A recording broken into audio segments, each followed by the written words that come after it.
I almost didn't tell that story, but I'm really glad I did. I was not expecting the response that it received. Reading those comments reminded me that we all carry some things that may seem small to others, but somehow never leave us. One morning, I was sitting here having my coffee, and my usual Starbucks mug that I use was dirty. So I just grabbed a mug out of the cabinet, and it happened to be a Christmas mug. It said Jolly, just one word. And I was immediately transported back to being a very young little girl around Christmas time.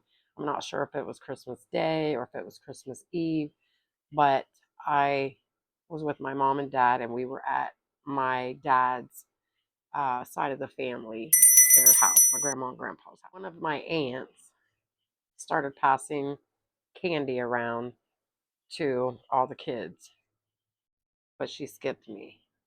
So a little while passes, and she starts giving out little toys, just like matchbox cars and little jacks and balls. But she skipped me again. I didn't say anything. My mom and dad didn't say anything. Nobody said anything. I just sat there.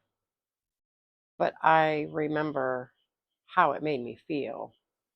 It made me feel invisible. I've been thinking a lot about that since the other morning. It wasn't because of the candy or the toy, it was because of the way it made me feel. I've talked about how sometimes trauma looks like red lipstick.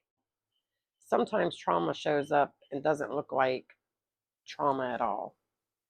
It can be a smell, it can be a song, it can be a tube of red lipstick, or even a coffee mug.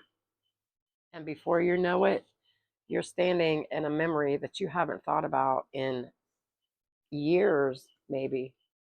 As I sat there with my coffee, one thought kept coming to my mind.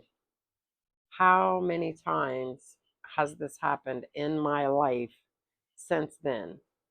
The feeling of being invisible or feeling invisible. The answer, it's been a lot. I've felt invisible in relationships. I've felt invisible in friendships. I've felt invisible in a lot of different seasons in my life, if I'm being honest. And it made me wonder, was that the first time I ever felt invisible? Or was that the first time I remember feeling invisible? Because I can't remember exactly how old I was. I want to say 5, 6, maybe. I don't know.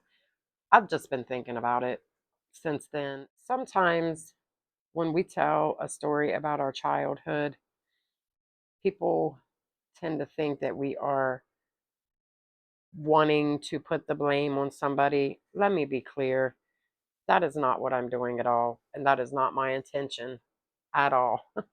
I am simply talking about something that happened that I remember, and it stuck with me because I wasn't remembering the candy or the toy.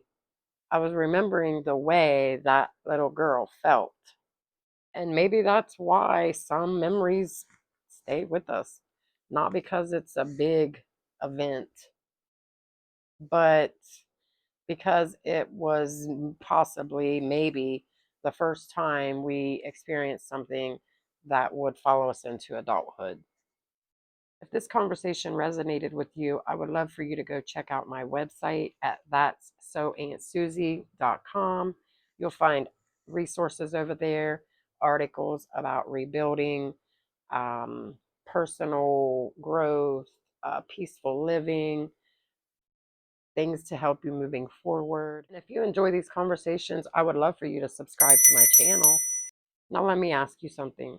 Have you had a memory just pop up on you and take you back decades, just in like an ordinary thing, like drinking your coffee? Call me in the comments. I'd love to hear about it if you're comfortable.